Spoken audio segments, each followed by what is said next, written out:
하나님께서 오늘 우리에게 주시는 말씀은 구약성경 민수기 6장 1절에서 8절까지 22절에서 27절까지 말씀 우리 함께 보도록 하겠습니다. 여호와께서 모세에게 말씀하여 이르시되 이스라엘 자손에게 전하여 그들에게 이르라. 남자나 여자가 특별한 서원 곧 나실인의 서원을 하고 자기 몸을 구별하여 여호와께 드리려고 하면 포도주와 독주를 멀리하며 포도주로 된 초나 독주로 된 초를 마시지 말며 포도즙도 마시지 말며 생포도나 건포도도 먹지 말지니 자기 몸을 구별을 하는 모든 날 동안에는 포도나무 솟아는 씨나 껍질이라도 먹지 말지며 그 서원을 하고 구별하는 모든 날 동안은 삭도를 절대로 그의 머리에 대지 말 것이라. 자기 몸을 구별하여 여호와께 드리는 날이 차기까지 그는 거룩한즉 그의 머리털을 길게 자라게 할 것이며 자기 몸을 구별하여 여호와께 드리는 모든 날 동안은 시체를 가까이 하지 말 것이요 그의 부모 형제 자매가 죽은 때에라도 그로 말미암아 몸을 더럽히지 말 것이니 이는 자기의 몸을 구별하여 하나님께 드리는 표가 그의 머리에 있음이라. 자기의 몸을 구별하는 모든 날 동안 그는 여호와께 거룩한 자니라. 아멘. 우리 22절에서 27절까지의 말씀 계속 보도록 하겠습니다. 여호와께서 모세에게 말씀하여 이르시되 아론과 그의 아들들에게 말하여 이르기를 너희는 이스라엘 자손을 위하여 이렇게 축복하여 이르되 여호와는 내게 복을 주시고 너를 지키시기를 원하며 여호와는 그의 얼굴을 내게 비추사 은혜 베푸시기를 원하며 여호와는 그 얼굴을 내게로 향하여 드사 평강 주시기를 원하노라 할지니라 하라. 그들은 이같이 내 이름으로 이스라엘 자손에게 축복할지니 내가 그들에게 복을 주리라. 아멘. 이것은 하나님의 말씀입니다. 가정은 하나님이 만드신 최초의 공동체요, 최초의 교회요. 에덴 동산부터 지금까지 수많은 마귀의 공격 속에서도 무너지지 않은 가장 강력한 공동체입니다. 오늘 가정의 달 마지막 주에 우리가 어떻게 가정을 세우고 축복할 것인가 또한 말씀을 함께 나누도록 하겠습니다. 아마 이 5월에 모두들 분주한 시간을 보내셨을 것입니다. 부모님을 찾아뵙기도 하고요. 또 그리고 감사한 마음을 표현하고 또 멀리 있는 자녀들이 함께 집에 내려와 즐거운 시간을 보내기도 하셨을 것입니다. 가족이 있다는 것은, 나에게 가정이 있다는 것은 힘과 위로가 되기도 하지만 때로는 그 가족들로 인해서 우리가 많이 힘들기도 합니다. 제가 성경을 묵상하면서 깨닫게 되는 것이 우리의 가정이요, 오늘 민수기의 말씀에 비추어 보면 광야라고 말할 수 있습니다. 민수기 말씀의 배경은 광야입니다. 풀도 없고 물도 없고 예측할 수도 없는 불안하고 불확실한 땅이 광야입니다. 근데 우리의 가정도 생각해보면 마찬가지더라고요. 겉으로 보면 다들 평안해 보이는 것 같지만 사실 그 속에는 말할 수 없는 많은 어려움과 고난이 있습니다. 모두들 우리의 가정은, 우리 집은 잘 될 거야 라고 기대하지만 아무도 그렇게 될 것을 100% 확신할 수 없는, 예측할 수 없는 곳이 바로 가정입니다. 그래서 가정은 광야 같습니다. 이스라엘 백성들은 광야를 지나면서 하나님의 백성으로 만들어지고 다듬어지게 됩니다. 이제 이집트에서 출애굽하여서 이 출애굽은 하나님의 강권적인 역사로 시작되었습니다. 이스라엘 백성들이요, 홍해를 건넌 것은 그들이 믿음이 있어서 건넌 것이 아니었습니다. 하나님의 일방적인 이끄심으로 인해서 이루어졌습니다. 그러나 이제 광야를 지나면서 이스라엘 백성들의 믿음이 시작되고 그 믿음이 자라나고 열매를 맺게 됩니다. 그래서 진정한 의미의 출애굽은요, 광야에서 이루어지게 됩니다. 우리의 가정도 마찬가지입니다. 우리의 가정이 시작될 때에는요, 하나님의 이끄심으로 시작된 것을 우리가 확신합니다. 그런데 우리가 가정을 이루고 살아가 보게 되니까요, 내 생각대로 내 뜻대로 되지 않습니다. 그런데 내 생각대로 내 뜻대로 되지 않는 그 가정 속에서 우리의 믿음이 자라게 됩니다. 우리의 믿음의 크기가 커지고 거룩한 하나님의 백성으로 자라가는 곳이 바로 가정입니다. 그래서 광야와 가정은 서로 닮아 있습니다.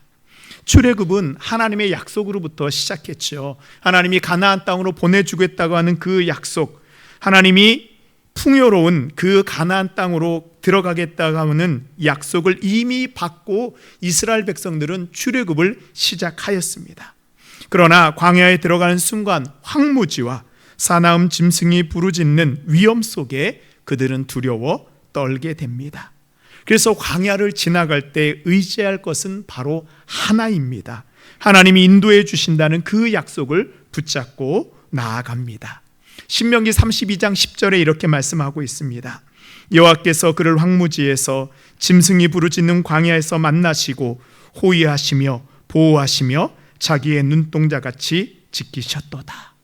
우리의 가정도 마찬가지입니다. 하나님이 가정을 통해서 주시겠다고 한 그 약속을 우리는 받았습니다. 창세기 12장 2절에 아브라함에게 주신 그 약속이 바로 우리의 약속입니다. 내가 너로 큰 민족을 이루고 내게 복을 주어 내 이름을 창대하게 하리니 너는 복이 될지라. 우리가 이 약속을 받았지만 사실은요, 우리의 지친 몸과 우리의 연약한 마음을 추스리는 것도 사실 쉽지 않은 것이 우리의 가정입니다. 그래서 이 광야는요, 이미 우리에게 주신 약속을 붙잡고 아직 이루어지지 않은 약속이 성취될 것을 믿으며 묵묵히 걷는 곳이 광야입니다. 우리의 가정도요, 하나님이 우리의 가족들에게 주신 약속을 이루어 주실 것을 믿으며 믿고 가는 약속의 땅이 바로 가정입니다. 오늘 말씀에서 이스라엘 백성들이 광야를 지나는 모습을 통해서 우리의 가정을 세우시는, 우리의 가정을 축복하시는 하나님의 말씀을 우리 함께 듣도록 하겠습니다. 첫 번째로 광야를 가는 백성들의 중심은 하나님이 되셔야 합니다. 이 출애굽한 이스라엘 백성들이 가장 중요하게 여겼던 것은 무엇이었을까요? 바로 성막입니다. 하나님이 구하시는 성막이에요. 그래서 율법에 보면요, 이 이스라엘 백성들이 광야에서 이 머무를 때 이제 수많은 백성들이 머무르는 것을 우리가 진을 친다 그랬잖아요. 진을 어떻게 쳐야 되는지를 말씀해 주고 있습니다. 민수기 2장 1절 2절 말씀 보시면 여호와께서 모세와 아론에게 말씀하여 이르시되 이스라엘 자손은 각각 자기 진영의 궁기와 자기의 조상의 가문의 기호 곁에 진을 치되 성막을 향하여 사방으로 치라. 이 광야에서 이스라엘 백성들이 머무르게 될 때예요. 그러면 어떻게 되냐면 12지파가 4개의 그룹으로 나누어서 동서남북 이렇게 4방향으로 자리를 찾게 됩니다. 그러면 그 이스라엘 백성들의 중앙에 성막을 두고 모든 지파들이, 모든 사람들의 장막들이 다 성막을 바라보게 하고 이스라엘 백성들은 그곳에 머무르게 됩니다. 이 사진을 보시면요, 이 그림을 보시면 이제 이스라엘 12지파가 있는데요, 이 중앙에 성막이 있고 모든 이스라엘 백성들의 천막은 다 이 성막을 향하도록 되어 있습니다. 이때 백성들의 장목은요, 동쪽이나 남쪽을 바라보는 것이 아니고 중심에 있는 성막을 바라보게 그들의 텐트를 칩니다. 그럼 이스라엘 백성들이 아침에 눈을 뜰 때 제일 먼저 보게 되는 것은 무엇이었을까요? 하나님이 계신 성막입니다. 하루에 일을 할 때에도 그들의 눈에 늘 보이는 것은 성막입니다. 저녁 잠자리에 들 때에도 그들의 눈에 보이는 것은 성막입니다. 이것은 이스라엘 백성들의 삶의 중심에 무엇이 있어야 되는지를 우리에게 잘 보여주고 있습니다. 우리가 성경을 읽을 때 이 하나님이 거하신다는 집, 이 성막을 부를 때 어떤 때에는 성막이라고 부르고 어떨 때에는 회막이라고 부릅니다. 혹시 성경을 읽으시면서 왜 이렇게 똑같은 말을 다르게 부르나라는 그런 질문을 해보지 않으셨습니까? 믿음이 자라는 것은요, 말씀을 들을 때, 성경을 읽을 때 질문을 해야 합니다. 레위기 26장 11절에 보시면 우리 함께 읽겠습니다. 시작. 내가 내 생막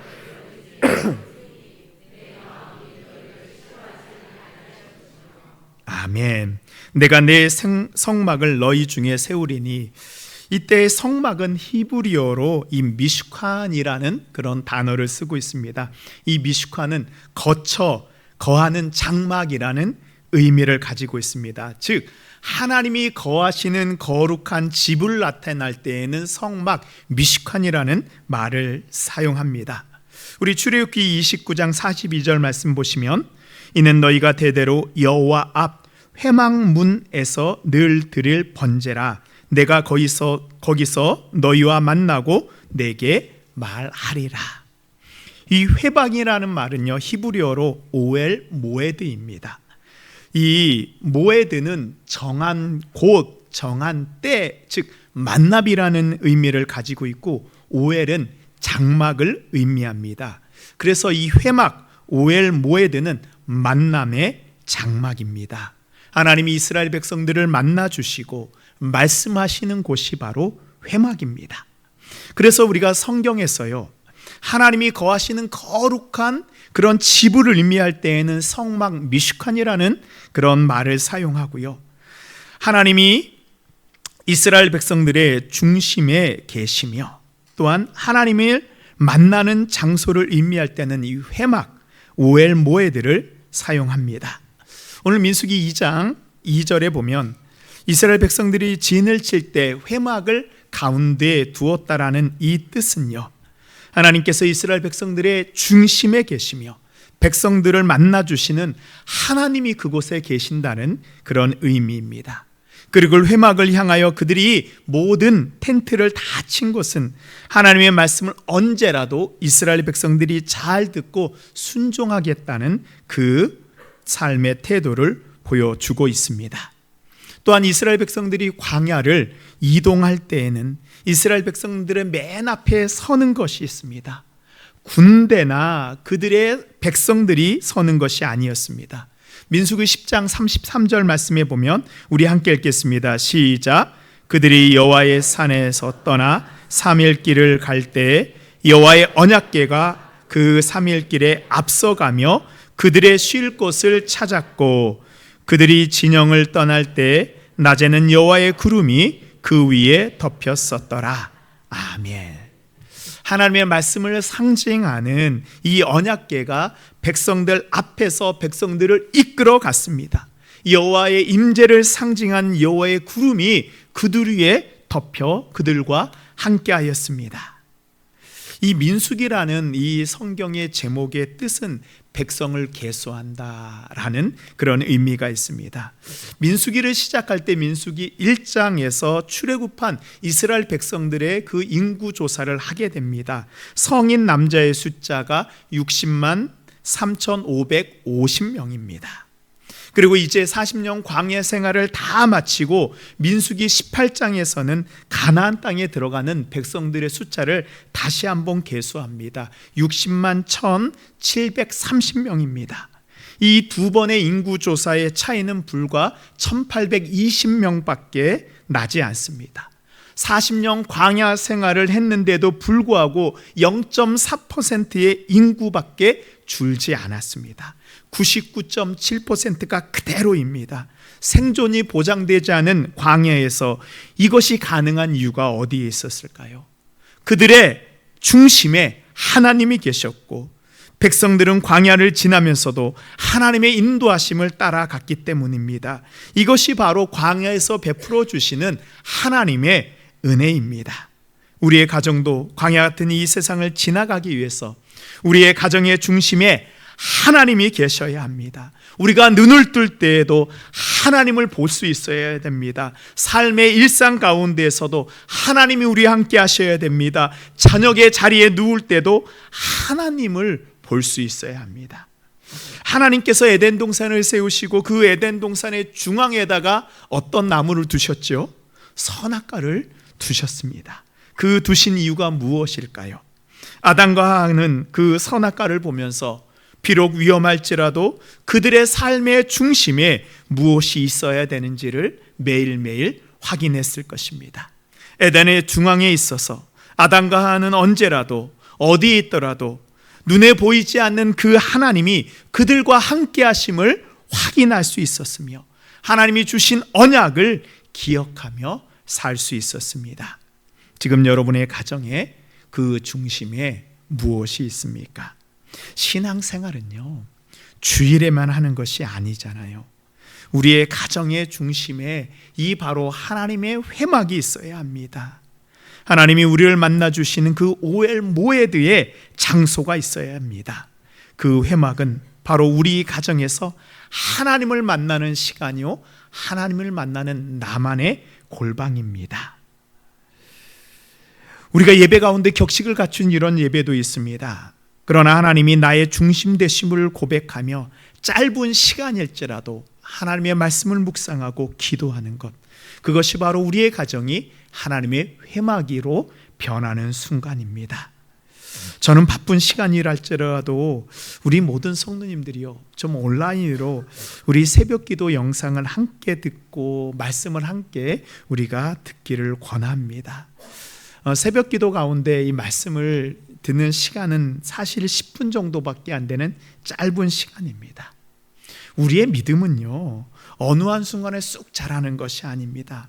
매일매일 삶 속에서 하나님과의 그 접촉점이 더 많아질 때, 하나님을 더 많이 향할 때 자라게 됩니다. 그리고 그 말씀을 오늘 회막에서 나에게 주시고 나에게 하시는 하나님의 음성으로 들으십시오. 하나님께서는 광야 같은 우리의 가정을 인도해 주실 것을 믿습니다. 두 번째로 우리의 삶을 하나님을 위해서 헌신하십시오. 오늘 우리가 읽은 이 민수기 6장 본문은요, 이 모세의 오경 가운데 아주 특별한 규정을 설명하고 있습니다. 우리 민수기 6장 2절 말씀 함께 읽겠습니다. 시작. 이스라엘 자손에게 전하여 그들에게 이르라.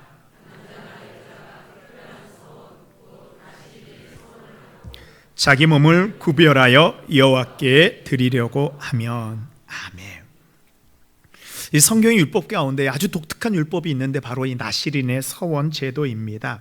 나시린은 히브리어로 나자르인데요, 나자르는 거룩하게 또 구별되었다, 성별되었다라는 그런 뜻을 가지고 있습니다. 그리고 서원은 하나님께 어떤 것을 봉헌하겠습니다라는 약속입니다. 그래서 나시린의 서원은 자신을 하나님께 봉헌하여 구별하여 드리는 그런 제도입니다. 이 광야에서요, 하나님의 성막, 하나님의 성물을 관리하고 제사를 섬기는 일은 아무나 할 수 없었습니다. 12지파 가운데 하나님께서 특별히 구별한 레위 지파만 가능합니다. 다른 지파 사람들은요, 아무리 성전에서 봉사하고 예배를 섬기고 싶어도 할 수 없었습니다. 그러나 자신을 레위일처럼 하나님께 드릴 수 있는 유일한 길이 있는데 바로 나시린의 서원입니다. 나시린으로 자신을 서원하면 이 레위인과 같이요, 하나님의 성전에서 봉사할 수 있었습니다. 그래서 나시린의 서원은 모든 사람들이 하나님께 헌신할 수 있는 기회를 주게 됩니다. 다르게 말하면요, 모두가 하나님께 구별된 레위인처럼 살 수 있는 것입니다. 이 나시린의 서원은요, 종이나 노예도 가능합니다. 이 구약에서는 거룩한 성물을 다루는 것은 남자만 할 수 있었는데요, 나시린의 서원은 여자도 가능합니다. 가난해도 가능합니다. 하나님께 드리고자 할 때는 누구나 서원할 수 있습니다. 그러나 이 나시린과 레위인의 다른 점이 있습니다. 레위는 평생을 성전에서 하나님을 섬겨야지만 나시린은 자신이 서원한 그 기간만큼만 헌신하면 됩니다. 우리가 성경을 보면 이 사무엘이나 삼손 같은 사람들이 나오죠. 이들은 레위인이 아니지만 나시린으로 하나님의 성전을 섬기며 살았습니다. 신약 성경에 보면 예수님이 오실 길을 예비하고 광야에서 살았던 세례 요한도 나시린으로 자신을 구별하여 드렸습니다. 사도행전 사도 바울이 갱그레에서 나시린의 서원을 마치기 위해서 머리를 깎은 것도 자신을 복음을 위해서 나시린으로 드렸기 때문입니다. 그래서 나시린의 선약은 첫 번째로 누구나 가능합니다. 두 번째, 자원하면 할 수 있습니다. 여기까지는 우리가 알 수 있는 그런 부분입니다. 그런데 세 번째부터는 특별함이 있습니다. 나시린의 서약은 누구나 가능하다고 해서 대충 할 수는 없습니다. 이 나시린의 규정을 보면요, 제사장들보다 더 엄격하게 자신을 구별해야만 이 서원을 이루어 갈 수 있습니다. 나시린으로 자신을 서원한 기간 동안은 독한 포도주, 술만 금한 것이 아니고요, 포도나무에서 난 모든 소산을 먹지 못하게 했습니다. 그리고 죽은 사체를 만지거나 죽은 사람과 같은 장소에 있어 부정함을 입으면 안 됩니다. 근데 여기까지는 제사장의 규정과 좀 비슷해요. 그런데 일반적인 제사장은 그래도 부모가 죽잖아요. 그 장례에 참여할 수 있었습니다. 그러나 나시린은 제사장이 아닌데도 불구하고 부모 형제가 죽었을지라도 그 장례에 참여할 수 없었습니다. 사실은 이 부모의 장례에도 참석하지 못하는 이 규정은 대제사장에게만 요구되는 아주 최고의 엄격한 율법입니다. 근데 나시린에게도 어떤 그런 규례가 요청됐어요? 대제사장과 같은 규례가 요구됩니다. 이것은 하나님께서 나시린을 어떻게 대하는지를 우리가 알 수 있습니다. 대제사장과 같이 구별된 사람이라는 그런 의미를 가지고 있습니다. 그리고 나시린은요, 우리가 레위인은 성막에서만 봉사를 하거든요. 그러나 나시린은 성막에서만 봉사하는 것이 아니고 일상의 삶을 살면서도 구별된 자로 살아야 합니다. 나시린으로 서원하면 성전에서 봉사할 수도 있지만 성전이 아닌 자신의 삶의 자리에서도 규례를 지키는 하나님께 드려진 똑같은 대제사장의 삶을 살아야 합니다. 레위인이 구별된 영역이 성막이었다면, 레위인의 구별된 일이 성막을 섬기는 일이라고 한다면, 나시린에게서 자신의 모든 일상이 바로 성막에서의, 그 회막에서의 삶이 되어야 합니다. 특별한 지역에 국한되지 않고 자신들이 살 곳, 그곳에서 그대로 살면서 구별되이 지켜야 하는 나시린의 대제사장의 규례는 그들의 일상에서도 지속되어야 합니다. 그럼 우리는 여기에서 하나님께 한 가지 질문할 수 있습니다. 하나님, 이렇게 나시린의 규제가 대제사장과 같이 엄격하다면 누가 이거 지키며 살 수 있습니까? 나시린의 서원 가운데에서도 고의가 되었든 실수가 되었든 나시린의 규례가 깨어지는 때가 있게 됩니다. 예를 들면 실수로 긴 머리카락이 이렇게 사체에 닿게 되면 어떻게 해야 되냐? 몸을 씻고 머리를 자른 다음에 7일 동안 정결하게 하는 그 기간을 거치고 8일째 비둘기로 속죄 제물과 이 번제물을 드립니다. 그리고 부정하게 된 기간은 전체 서원했던 기간에서 제외하고 다시 서원한 기간을 채워야 합니다. 저는 이 나시린의 서원을 묵상하면서 하나님, 나시린의 서원이 우리에게 주는 의미가 무엇이며 우리가 이 땅에서 나시린으로 살아야 되는 곳과 그 기간이 언제입니까? 라고 묵상해 보았습니다. 자신을 복음을 위해서 나시린으로 드렸던 사도 바울은 우리에게 이렇게 말씀하고 있습니다. 로마서 12장 1절 말씀입니다. 우리 함께 읽겠습니다. 시작. 그러므로 형제들아, 내가 하나님의 너희 몸을 하나님이 기뻐하시는 거룩한 산제물로 드리라. 이는 너희가 드릴 영적 예배니라. 아멘. 사도 바울은요, 예수 그리스도를 영접한 모든 그리스도인들은 바로 하나님이 받으시는 거룩한 산제물 나시린이라고 말씀하고 있습니다. 즉 우리는 이 땅에서 나시린과 같이 살아야 합니다.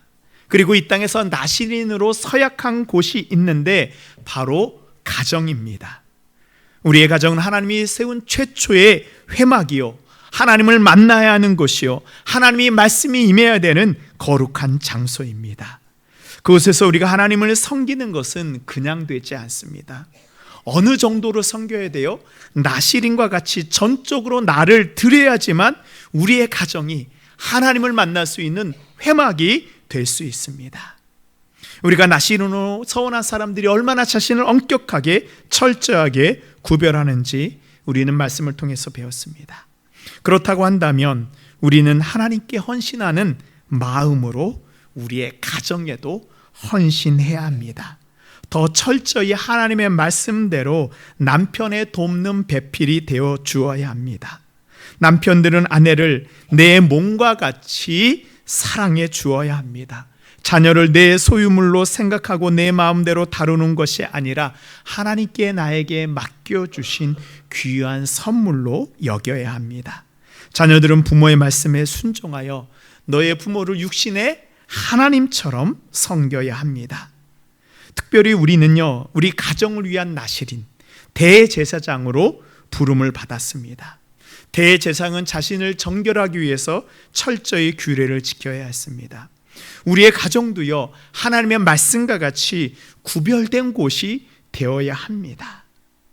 우리의 일상의 삶이 가장 잘 드러나는 곳이 바로 가정입니다. 지금 여러분은 여러분의 가정에서 대제사장의 영성을 지키며 살아가고 있습니까? 하나님께서 우리를 나실인으로 가정의 대제사장으로 불러주셨습니다. 지금부터 500년 전 종교개혁이 일어난 것은 마틴 루터가 이 가톨릭 교회의 문제를 지적하면서 95개조 방반문을 비텐베르크 성당의 문에 붙이면서 시작되었습니다. 그래서 우리는 이때 종교개혁자들과 이 로마 가톨릭 교황이 큰 대립을 이루은 것을 알고 있습니다. 물론 이 종교개혁가들은 로마 가톨릭 교회와 하나님의 말씀을 바로 세우기 위해서 치열하게 싸웠습니다. 그런데 우리가 좀 이때 오해하는 것이 있어요. 이 종교개혁가들이 수도원과 갈등이 있었다라는 것으로 우리는 좀 알고 있습니다.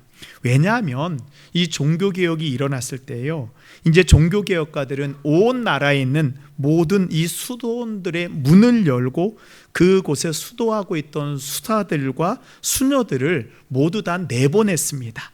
그들이 예전에 살고 있던 그들의 원래 집으로 다 보냈습니다. 그래서 겉으로 보면요, 이 수도원을 다 없앤 것처럼 우리는 생각할 수 있습니다. 근데 이 종교개혁 마틴 루터의 아내 카타리나 폼보라는요, 사실 수도원에 있었던 수녀였습니다.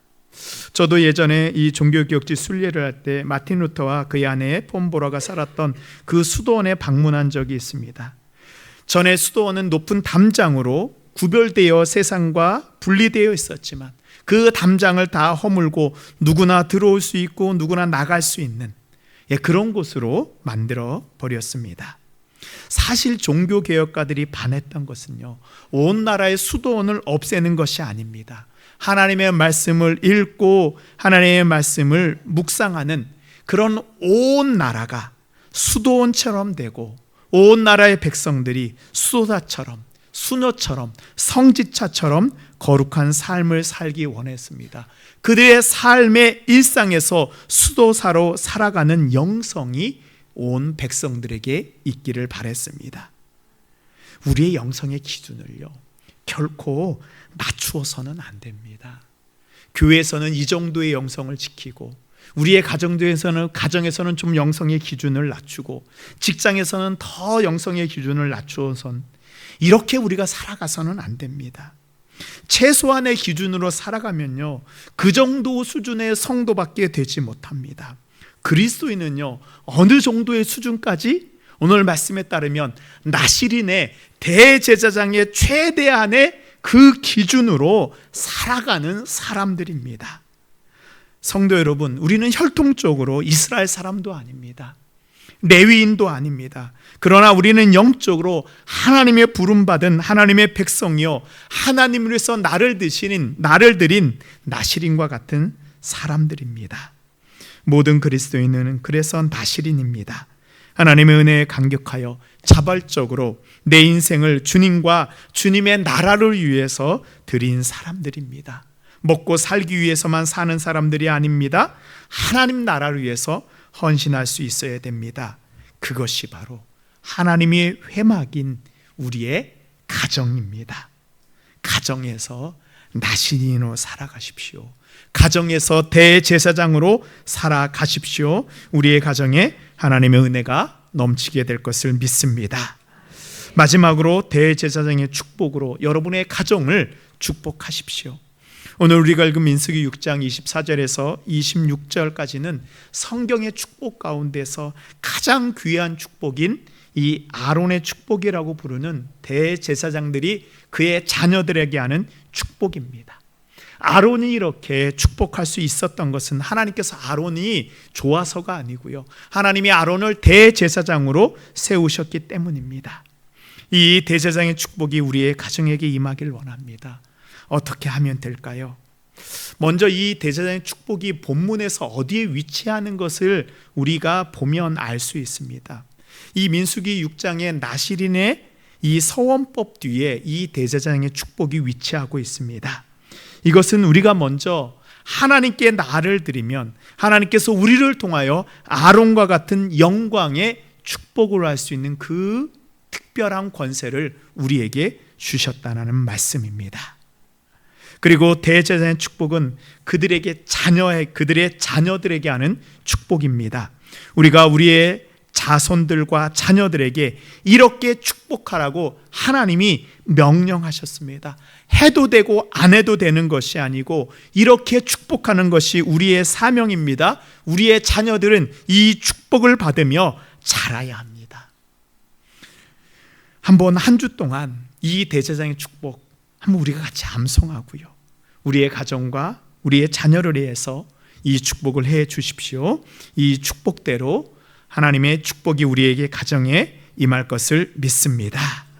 그럼 우리는 어떤 내용으로 우리의 가정을 축복해야 될까요? 우리 24절 말씀입니다. 우리 함께 읽겠습니다. 시작. 여호와는 내게 복을 주시고 너를 지키시기를 원하며. 아멘. 이 복을 주신다라는 이 말에는요, 이 무릎을 꿇는다라는 의미가 포함되어 있습니다. 그래서 이 말씀은 주님께서 당신을 무릎 꿇게 하시기를 원합니다 라고 우리가 번역할 수 있습니다. 복은요, 주님 앞에 무릎 꿇는 우리의 자세로부터 출발합니다. 주님 앞에 무릎 꿇는 가정이 되십시오. 주님이 복을 주십니다. 또한 너를 지키시기를 원한다라는 그 지킨다라는 것은 누군가를 안전하게 보호하여 지킨다라는 의미와 함께 이 계명과 율법을 어기지 않고 잘 지킨다라는 뜻을 가지고 있습니다.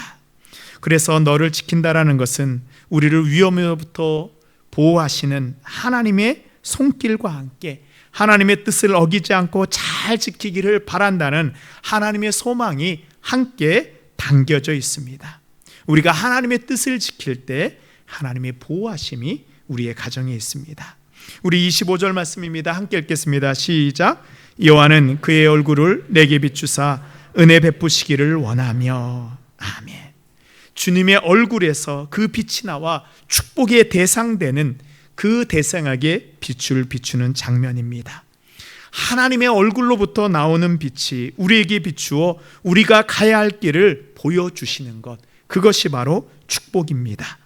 하나님이 비추시는 은혜는 우리가 하나님의 복과 사랑을 받을 만한 자격이 있어서가 아니라요, 우리가 아무 조건 없이 아무런 대가를 바라지 않고 오직 우리를 불쌍히 여기시는 하나님의 긍휼에서 나오는 은혜입니다. 우리는 생각합니다. 우리 가족이 하나님의 은혜를 받을 만한 자격이 있어야지 하나님의 은혜도 주시고 우리가 하나님의 은혜도 바라지 않을까, 이렇게 생각할 수 있습니다. 참 양심이 있는 분들이죠. 근데 이거는 틀렸어요. 하나님의 은혜는요, 은혜 받을 자가 자격이 있어서가 아니고 베푸는 자에게 전적으로 달려있는 것입니다. 하나님께서 우리에게 은혜 베푸시기를 결단하셨기 때문에 하나님의 은혜가 우리에게 있는 것입니다. 전적인 하나님의 은혜입니다. 여러분들이 대제사장이 되어서 하나님의 전적인 은혜를 구하십시오. 하나님이 그 은혜를 우리의 가정에게 부어주실 것을 믿습니다. 아멘. 이제 마지막으로 26절입니다. 우리 함께 읽겠습니다. 시작. 여호와는 그 얼굴을 내게로 향하여 드사 평강 주시기를 원하노라 할지니라. 아멘. 저는 이 대제사장의 축복을 묵상하면서 이 부분이 제일 감동이 되었어요. 하나님이 어떤 마음으로 우리를 축복하는지, 하나님의 얼굴을 우리를 향하여 들어주신다라고 말씀하고 있어요. 그 얼굴을 드사라고 번역된 히브리어는 나사라는 말입니다. 이것은 위로 들어 올리다라는 의미를 가지고 있습니다. 하나님이 우리를 축복하시는데 어떻게 축복하세요? 우리는 그동안 하나님께서 하늘에서 우리를 이렇게 내려보신다라고, 그러면서 축복한다라고 생각합니다. 그런데 오늘 말씀은 하나님께서 자신의 얼굴을 들어서 우리를 축복하고 있습니다. 그럼 지금 하나님이, 축복하시는 하나님이 어디에 위치하고 계실까요? 그렇습니다. 우리의 가정이 힘이 들어 깊은 어둠 속에 있을 때가 있습니다. 위로 고개를 들어도 하나님이 보이지 않고 어떻게 해야 할지, 어디로 가야 될지 모를 때 한번 이 우리를 축복하시는 하나님의 모습을 기억해 보십시오. 하나님은 어디에다 계십니다. 우리의 위에도 계시고, 우리의 옆에도 계시고, 주위에도 계시고, 우리 안에도 계시고, 우리의 밖에도 계십니다. 그런데요, 하나님은 어디에도 계실 수 있습니까? 우리의 아래에도 계실 수 있다는 그 하나님의 모습입니다. 한번 이 모습을 생각해 보십시오. 우리가 밑바닥에서 하나님을 향해 도움을 구해도 하나님이 듣지 않는 것 같아 우리가 절망했을 때, 그때 하나님은 어디에 계셨다고요? 우리보다 더 아래에 계셔서 우리의 고통을 함께 체휼하시고 우리를 당신의 두 손으로 붙잡고 계셨습니다. 우리가 더 바닥으로 꺼지지 않도록, 우리가 더 쓰러지지 않도록 하나님은 하늘에만 계시지 않고 우리의 아래에서 우리의 두 손으로, 하나님의 두 손으로 우리의 두 발을 받치며 보호하고 계셨습니다. 이것이 바로 하나님이 우리를 축복하시는 모습입니다. 하나님이 이렇게 우리의 아래에서 우리 축복하실 때, 그때 하나님의 주시는 복을 평강, 샬롬이라고 말하고 있습니다. 샬롬은요, 막 내려주시는 그런 복이 아니고요, 온전하다라는 그런 뜻을 가지고 있습니다. 온전함은 회복입니다. 하나님과의 관계가 깨어지고 가족 간의 관계가 깨어져 결국 자신과의 관계까지 깨어진 이들에게 하나님께서는 하나님이 주시는 그 온전함의 축복을 허락하여 주십니다. 에덴 동산과 같이 하나님의 형상으로 살아가는 우리의 가정을 처음 하나님이 세우신 가정과 같이 온전하게 회복되기를 원하시는 하나님의 축복입니다. 그럼 이 대제사장의 축복을 언제 주셨을까요? 젖과 꿀이 흐르는 그 가나안 땅에 딱 들어갈 때 그곳에서 편하게 먹고 누리라고 이 축복을 주셨을까요? 민수기 1장 1절에 보면 이스라엘 자손이 애굽 땅에서 나온 후 둘째 해 둘째 달 첫째 날에 여호와께서 시내 광야 회막에서 모세에게 말씀하여 이르시되, 이스라엘 백성들이 광야에 들어온 지 겨우 2년째 되던 해에 주시는 말씀입니다. 이 축복의 말씀을 받는 사람들은요, 아직도 광야 생활이 몇 년이나 남아 있어요? 38년이나 더 남아 있습니다. 그렇다고 한다면 이 대제사장의 축복은 가나안 땅에서 누리는 축복이 아니고 바로 광야에서 하나님께서 주시는 축복이라는 말씀입니다. 사랑하는 성도 여러분, 지금 우리가 가는 길에 폭풍이 불고 때로는 우리의 가정이 광야같이 힘들지라도 그 광야 속에서 하나님은 언제나 우리를 축복하고 계시는 것을 믿으시기 바랍니다. 아멘. 하나님께 나신으로 헌신한 우리를 통해서 가정의 대제사장 사명을 감당하는 여러분을 통해서 이 광야의 축복이 우리의 가정에 임할 것을 믿습니다. 아멘.